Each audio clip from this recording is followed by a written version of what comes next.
Quantos querem uma palavra da parte do Senhor para o seu coração nessa noite? Diga amém. Abra sua Bíblia em Jeremias capítulo 1. Nós vamos ver a partir do versículo 4. Comigo acontece um mistério, irmãos. Para perto eu não preciso de óculos, para longe que eu preciso de óculos. Então, não consigo ler de óculos e não consigo enxergar todo mundo sem óculos. Então, se ficar esse tira e põe, você entende, viu? Verso 4, Jeremias, verso 4. A mim me veio, pois, a palavra do Senhor dizendo: antes que eu te formasse no ventre materno, eu te conheci. E antes que saísses da madre, te consagrei e te constituí profeta às nações. Então lhe disse eu: ah, Senhor Deus, eis que não sei falar, porque não passo de uma criança.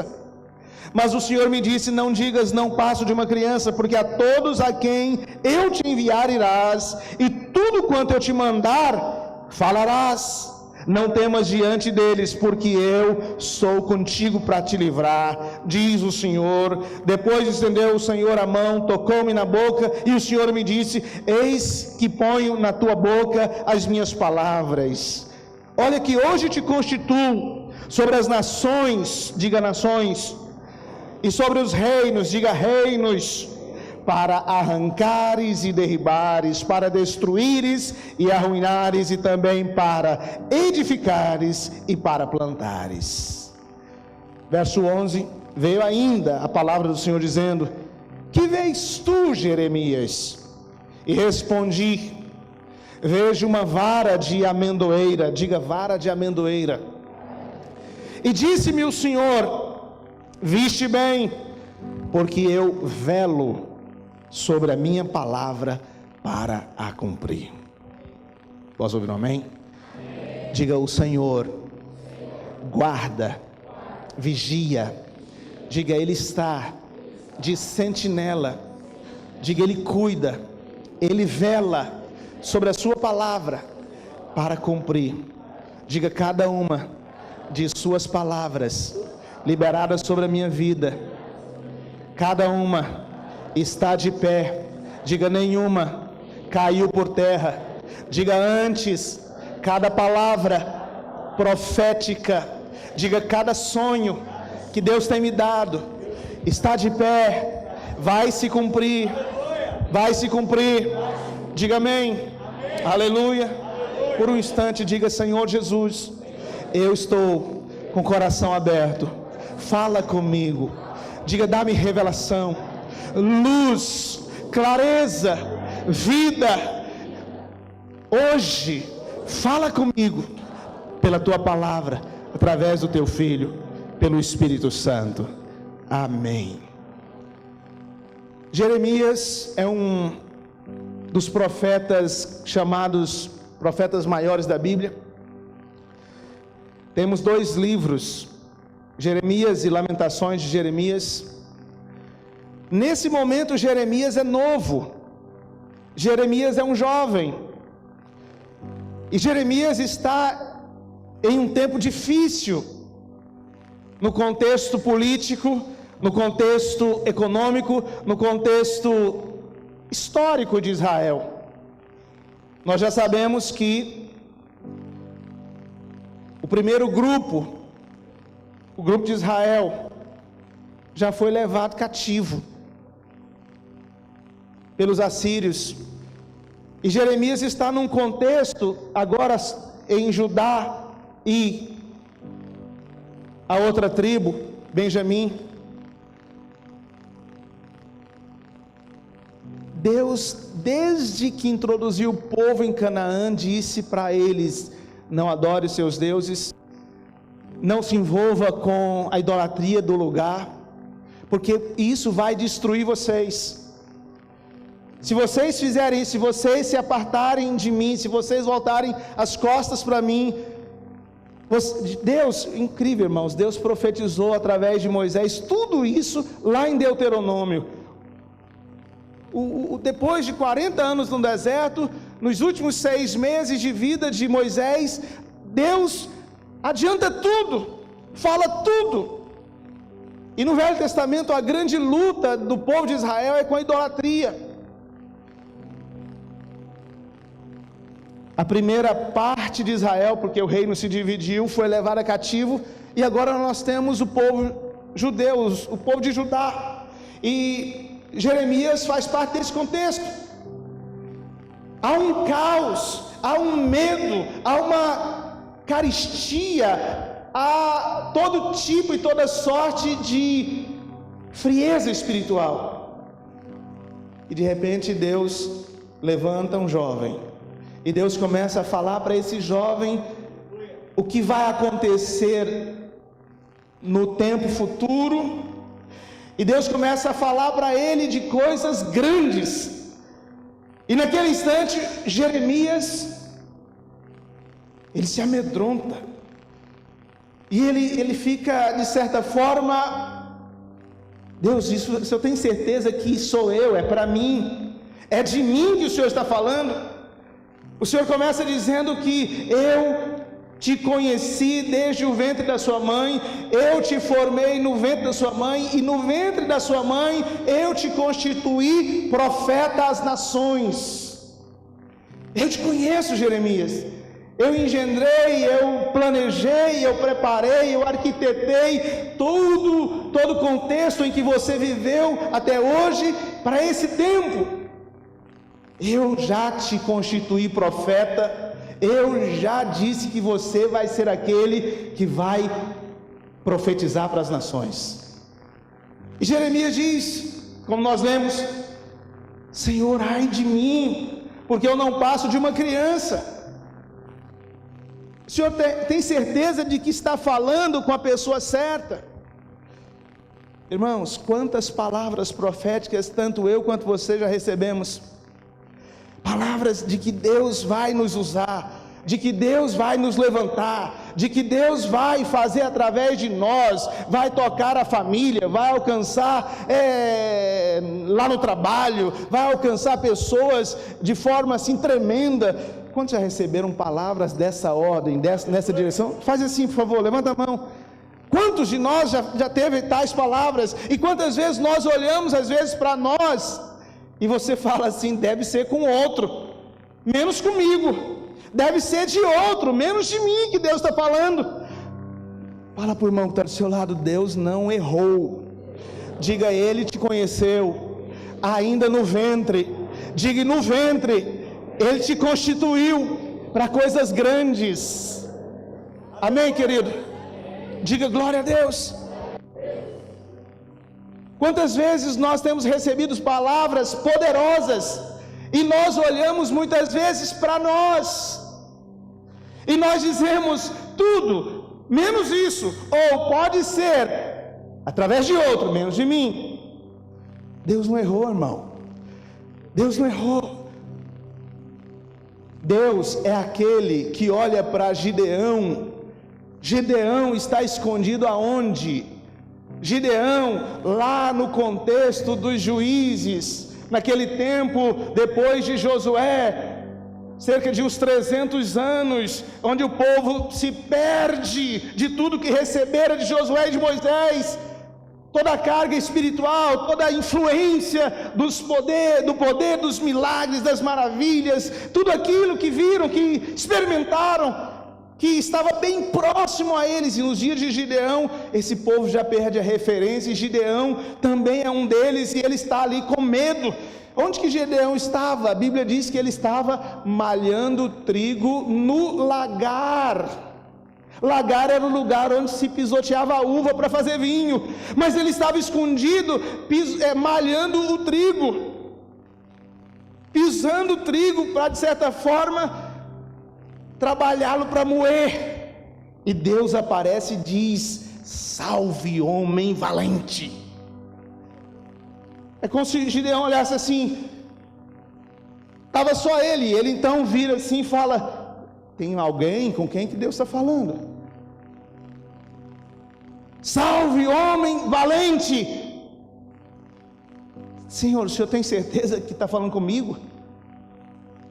Quantas vezes, irmão, Deus tem falado com você a respeito de levantá-lo como um empreendedor, de levantá-lo como um ministro na igreja, mas um homem e uma mulher que flui como sacerdote, e no sacerdócio, lá onde você trabalha, as pessoas olham para você e veem isso. Quando se entende? Sabe aquela situação quando as pessoas às vezes chegam para você e falam assim: nossa, como eu admiro o seu casamento, e às vezes não é nos melhores dias, né? Talvez foi no dia que você quebrou o pau em casa. Você já passou por isso? Eu já passei por isso. E o irmão fala: pastor, o senhor é padrão demais. Eu falo: oh Deus, o que eu faço agora, Deus? Aí você pensa assim: porque pastor não pode passar por isso. Passa igual todo mundo passa, com filho, com esposa, com finanças, com medos, com crises. E aí o irmão chega e fala: nossa, mas eu admiro demais você, pastor. E ele menciona algumas áreas, e até o próprio Deus trabalhando com você, justamente naquela área que você estava ali se achando desqualificado. Fala para o irmão que está do seu lado: não é o que você faz que te qualifica. Fala para ele: é o que o Senhor Jesus fez que te qualificou. Quando me entende, digo amém. Deus olhou para uma cruz e viu alguém totalmente cheio de pecado, mas alguém que nunca tinha pecado. Diga amém. Para que ele hoje olhasse para mim, para você, alguém que nunca foi justo, e ele vê justiça. Diga aleluia. Diga aleluia. É assim que Deus vê, é assim que Deus olha para nós. Deus está olhando para Jeremias e ele está dizendo: você é profeta às nações. Irmão, uma coisa é eu ser profeta na minha célula, uma coisa é eu ser profeta no meu discipulado, uma coisa é eu ser profeta aqui na nossa igreja local, mas outra coisa é Deus dizer: vou te levantar não só para São Paulo, não só para o estado, não só para o Brasil, mas eu vou te levantar para as nações. E esse sujeito é quem? É esse jovenzinho.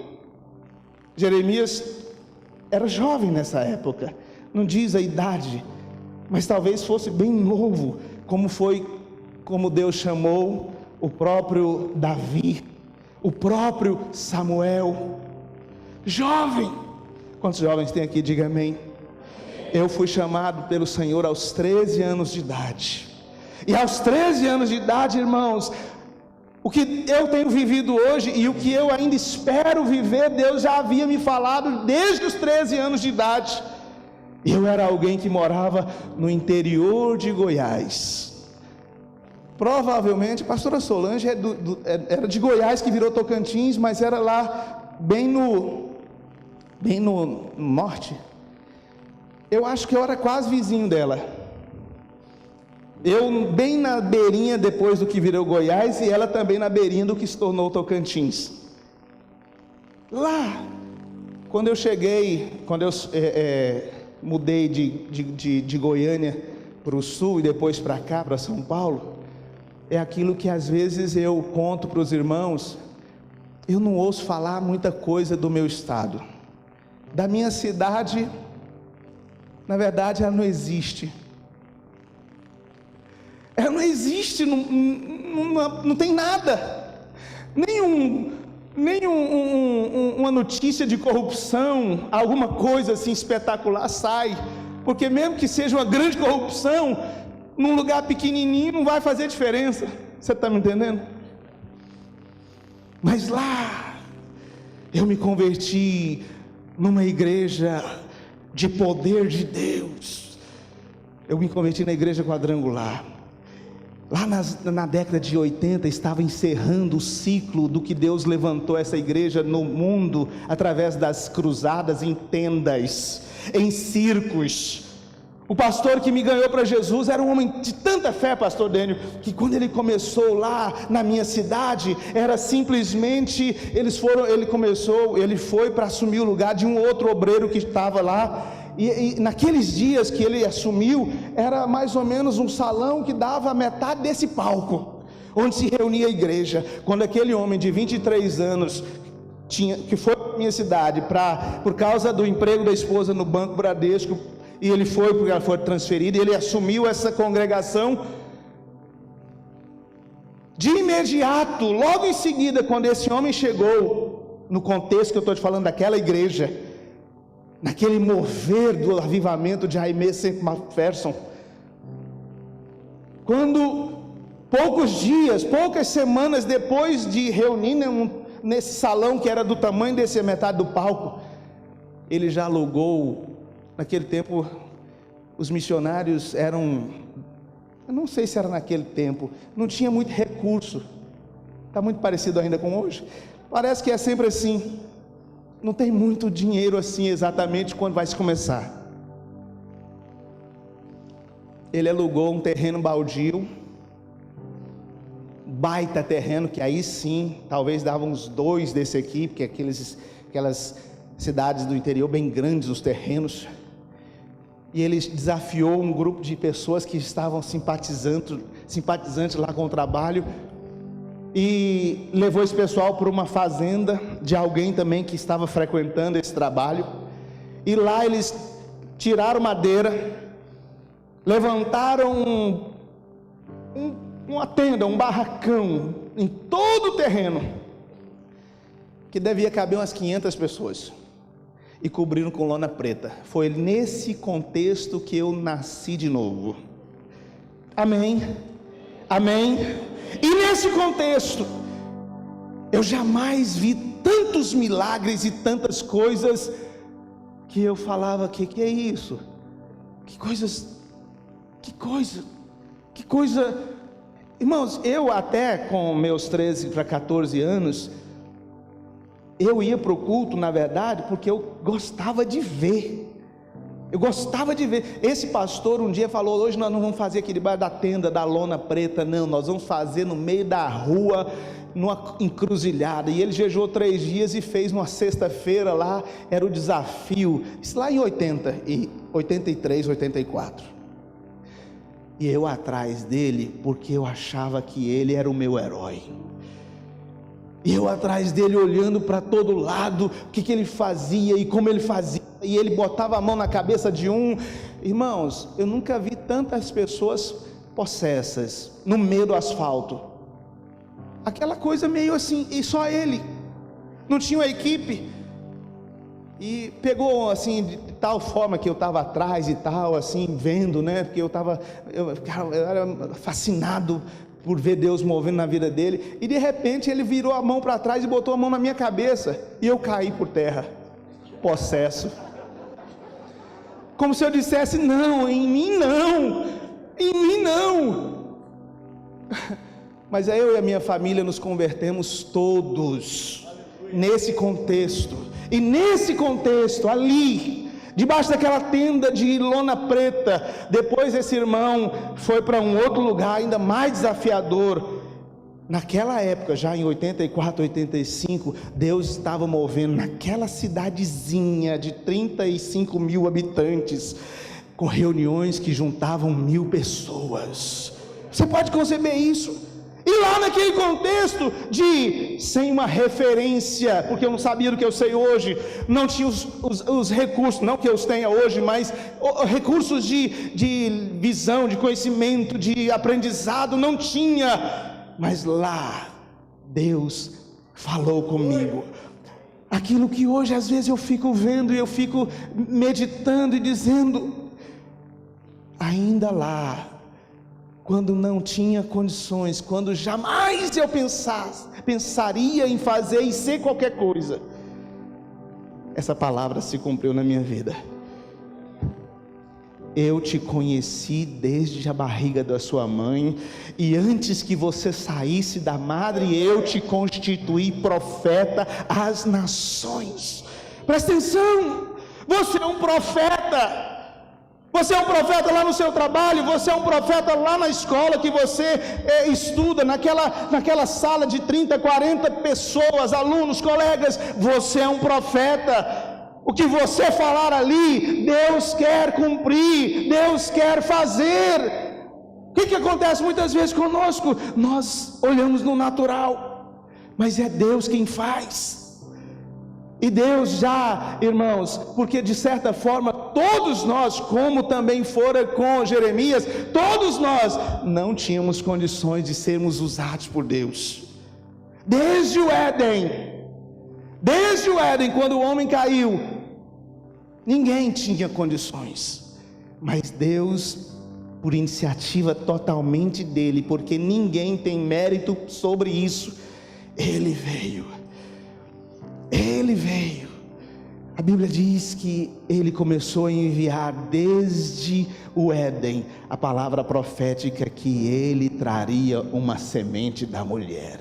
E essa semente da mulher viria para esmagar a cabeça da serpente. E desde o Éden Ele começa a profetizar, e depois Ele começa a trazer através dos homens em Gênesis. Essa profecia, ela é uma profecia ambulante, e ela começa a caminhar em todo o Velho Testamento. E chega um dia que essa profecia se cumpre lá no Calvário, e Ele tirou o meu e o seu pecado.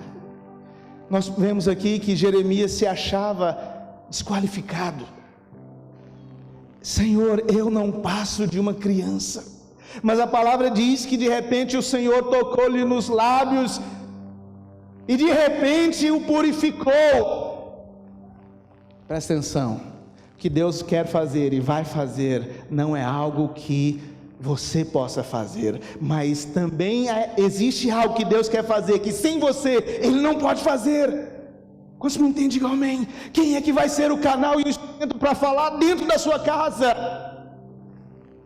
Deus vai ter que aparecer lá na visão na parede? Não.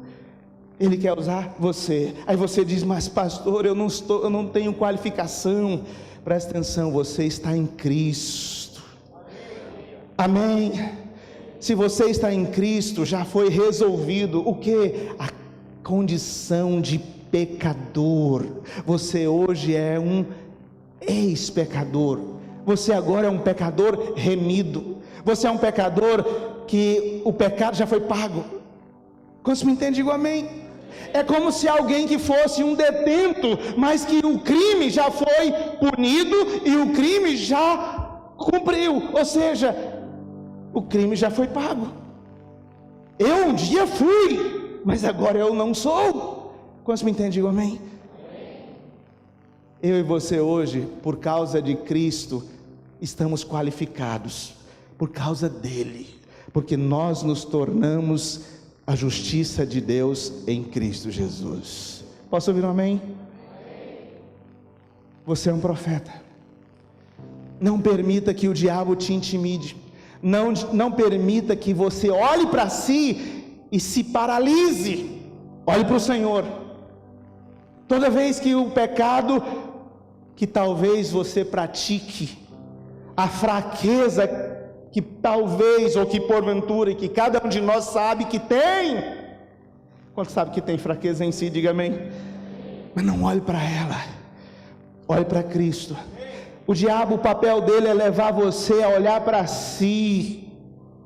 Eu não passo de uma criança, eu não passo de alguém fracassado, eu não passo de alguém inconstante, eu não passo de alguém que tem suas fraquezas morais, às vezes no caráter, às vezes eu não consigo responder, eu não posso, eu não sou o melhor dizimista, eu não sou o melhor líder, eu não sou o melhor crente, eu não sou o melhor da minha casa.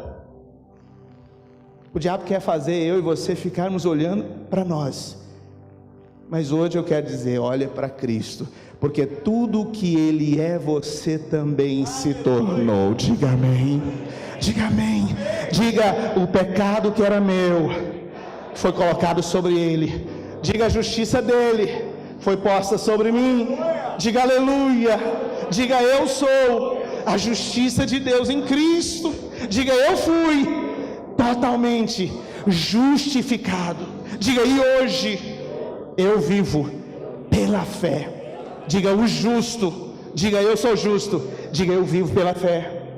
Posso ouvir um amém? Segunda coisa que nós vemos aqui, irmãos, a primeira é o chamado, a segunda é a qualificação. Somos qualificados porque Ele nos qualifica.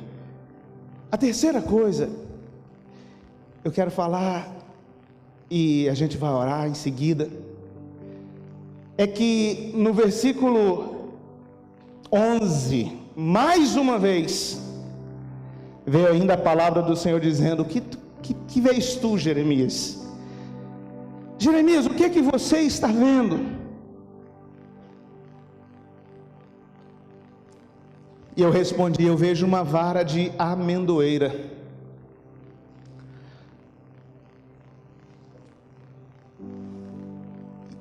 Interessante que no versículo 12, disse-me o Senhor: viste bem, viste bem.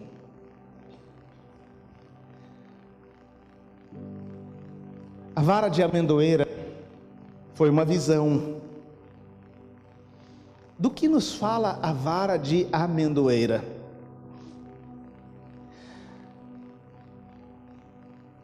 Nós sabemos que aqui no Brasil nós não temos muito bem definidas, né, as estações do ano. Onde eu morava, em Goiás, os irmãos que às vezes vão nas conferências lá em Goiás, você sabe, quando você vai na conferência dos vencedores, é quente, pegando fogo.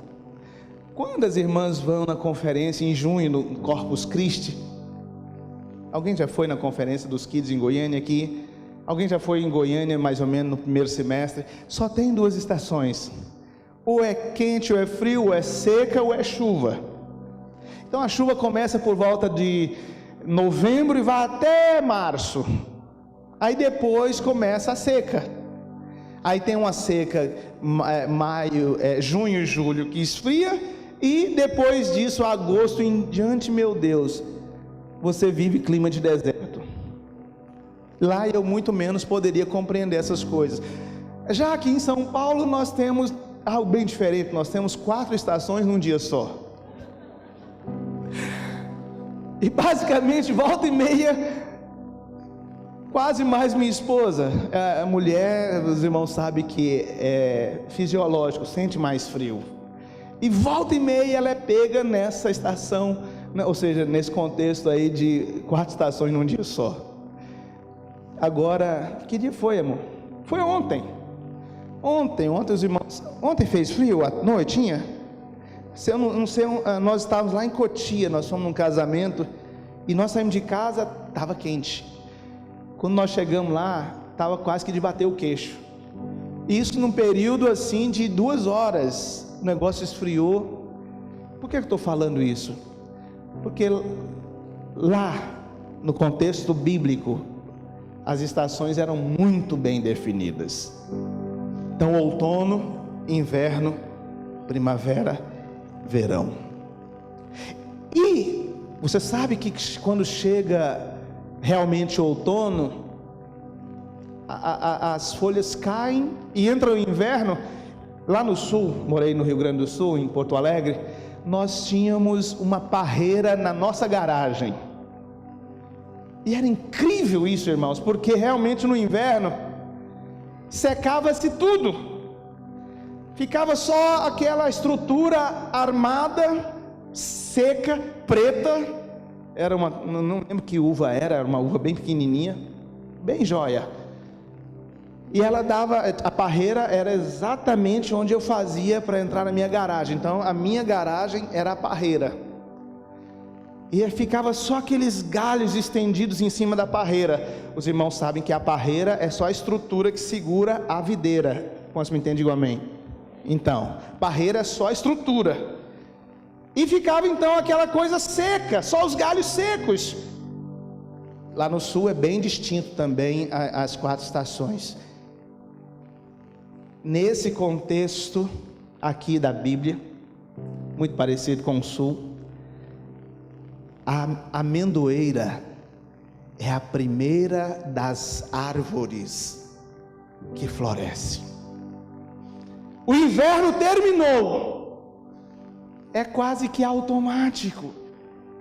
No outro dia, do nada, lá está a amendoeira, totalmente florida, totalmente envolvida de flores. Aquela que ontem estava toda só os galhos secos, igual lá pra gente na nossa parreira. Irmãos, era incrível.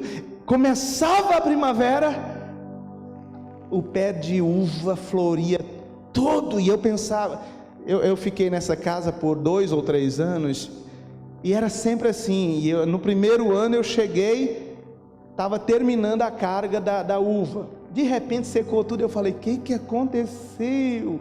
Será que alguém quebrou? Eu não sabia bem. E passou-se então o tempo do outono e inverno, e chegou a primavera. Eu fiquei maravilhado, e depois em seguida veio o verão, tanto de cacho de uva. O que é a amendoeira? O que é a vara de amendoeira? A vara de amendoeira, essa árvore, ou a amendoeira, ela é a árvore do despertar, é a árvore da ressurreição. Eu não sei se você se lembra, mas essa amendoeira já apareceu no contexto bíblico também, lá em Números, quando há uma rebelião de Datã, Coré e Abirão contra Moisés e Arão, porque eles diziam: será que Deus usa só vocês, ou Deus nos usa também? Será que Deus levantou só vocês, ou Deus também nos levantou? E Moisés foi para Deus, e Deus falou: junta todo mundo, e você agora vai separar 12 varas, uma para cada tribo de Israel, e você vai colocá-las diante de mim, lá no tabernáculo. A vara que florescer será daquele a quem eu escolhi, daquele a quem eu uso, daquele a quem eu levantei. E foi a vara de Arão, a vara de amêndoa, e ela floresceu. Era uma vara que era o cajado de Arão. Quantos me entenderam, digam amém. Aquilo foi sobrenatural, porque era um cajado que ele usava, mas era de amêndoa. Isso nos fala de ressurreição, isso nos fala de despertar da morte, porque de repente, do nada, em meio ao inverno, a árvore da amêndoa, a amendoeira, ela parece que morreu, ninguém espera nada. No primeiro dia da primavera, ela está florida. Por que Deus está dizendo para ele? O que você está vendo, Jeremias? O que é que você está vendo, Jeremias? Senhor, eu estou vendo uma vara de amendoeira. E sabe o que Deus diz? Vistes bem. Oh, vistes bem. A pergunta que eu te faço hoje: o que é que você está vendo? O que é que você está vendo no seu corpo? O tumor? O que é que você está vendo? O diagnóstico do médico, do exame? O que é que você está vendo? O que você está vendo? Eu estou vendo meu marido que não se converte. Eu estou vendo meus pais que estão a ponto de se separarem. Eu estou vendo o meu filho que é rebelde. Eu estou vendo esse contexto de que vou ser demitido. Eu estou vendo o contexto de que a minha empresa não vai passar desse tempo de crise. O que você está vendo? Pergunta para o irmão que está do seu lado: irmão, no contexto que você está vivendo, o que é que você está vendo? Pergunta para ele: o que é que você está vendo? Oi, eu e você precisamos nos alinhar. Nós precisamos alinhar o que vemos com o que Deus está vendo. Quantos me entendem, digam amém.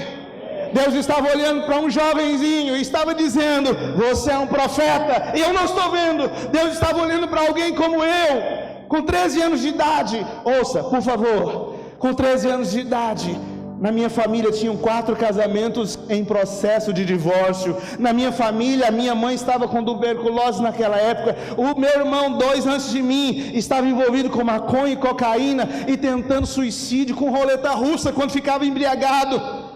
Uma irmã minha tinha perdido o noivo, não era noivo, era um namorado antigo de muito tempo, que se suicidou dentro do meu quarto. Mas naquele contexto, Deus já estava falando para mim coisas poderosas e grandes. Eu sei que elas não se cumpriram todas, porque elas foram muito grandes do que Deus disse para mim. Quantos estão me entendendo? Digo amém. Mas o que o Senhor está dizendo para você hoje, o que é que você está vendo? O que é que você está vendo? O que você está vendo no seu casamento? O que você está vendo?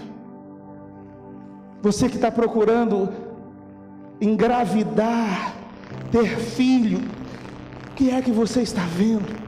O tempo está passando, pastor. Parece que eu não vou ter filho, eu só estou vendo esterilidade. O que é que você está vendo, Jeremias? Ah, pastor, eu tenho vivido algo terrível como jovem, porque cada tentação na minha vida que uma hora eu venço, e é quando eu penso que eu venci, de repente ela vem para cima de mim, me derruba novamente, e de repente eu estou caído na lona. Eu já não aguento mais viver esse ciclo de cai e levanta, de cai e levanta. Pergunta para o irmão que está do seu lado: o que você está vendo, irmão? Pergunta para ele: o que você está vendo, irmão?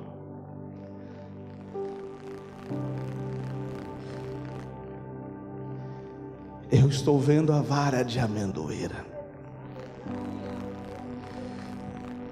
Eu estou vendo um tempo profético. Eu estou diante de uma noite profética. Talvez você esteja pensando que precisamos orar muito. Precisamos talvez fazer uma campanha de 10 dias seguidos. Oh, eu preciso de mais uma conferência. Ah, eu preciso de alguém especial que ore por mim. Eu preciso de alguém poderoso. Ah, cadê essa pessoa? Cadê aquilo que vai realmente mudar a minha vida? Não tem essa pessoa, irmão. Tem você hoje, nessa noite, tomar essa palavra como oportuna e dizer: eu creio, hoje vai ser o fim desse ciclo que eu tenho vivido, dessa vida de ficar tocando em volta, essa mesmice, essa vida de inconstância, essa vida de uma rotina terrível, de um marasmo terrível, sendo intimidado pelo diabo, sendo ameaçado na mente o tempo todo, não tem paz, não tem alegria. O que você está vendo? O que você está vendo nesses dias? Deus olhou lá para mim e para você, enquanto ninguém está vendo nada. Ele olhou para mim e para você e nos chamou de corpo de Cristo. Enquanto muitos não estão nem aí e nem tem consciência disso, assim como Deus, irmãos, tem o prazer dele de esconder as coisas, como o diamante nas profundezas da terra, o ouro no meio das rochas. Ele escondeu você em Cristo. Quantos podem dizer amém? O que é que você está vendo? Alinhe o que você está vendo com o que Deus está vendo a seu respeito. Então veja como Deus vê, e comece a falar como Deus fala, e comece a se posicionar como este que já é pela fé, ignorando fatos, ignorando circunstâncias, e ficando pelo que Deus diz. Quantos me entendem? Digo amém. O que é que você está vendo? Você é um jovem que não tem dinheiro, você é um jovem que ninguém tem muito que esperar, você é aquele que simplesmente mora lá na periferia, você é aquele que simplesmente diz: não, pastor, na minha casa não tem ninguém que fez curso superior. Por que eu seria essa pessoa? Eu não sei porquê. Eu só sei que Deus está dizendo para você hoje que desde o ventre Ele te conheceu, e antes que saísse da madre Ele te constituiu profeta para esta geração, para esse tempo. Ele não errou. Quantos me entendem? Digo amém. olha, verso 10, ele diz: olha, hoje te constituo sobre as nações. Sobre as nações. Esse homem ministrou para Israel, ou seja, para o contexto de Judá. Esse homem ministrou no contexto da Babilônia. Esse homem ministrou também no Egito. Esse é um profeta pré-exílico. Ele não vai, inclusive, ser levado para a Babilônia, não. Ele foi e terminou seus dias no Egito, em exílio lá, guardado lá, enviado, inclusive, pelo próprio Nabucodonosor. Um homem que profetizou às nações. Quantos me entendem? Digo amém. Constituo sobre as nações e sobre os reinos, para arrancares, para derribares, para destruíres e arruinares, e também para edificares e para plantares. O que você está vendo? O que você está vendo? O que você está vendo? Você que trabalha lá naquele lugar que trabalha, como você se vê? Você tem se visto como a oportunidade daquele lugar de ser abençoado por você? Você tem se visto como sendo uma chave nas mãos de Deus para aquela empresa? Ou você está lá só passando o tempo e dizendo: vou ficar aqui enquanto der? Ou você está dizendo: eu estou aqui por causa de um propósito e só saio daqui quando ele se cumprir? Quantos me entendem? Digo amém.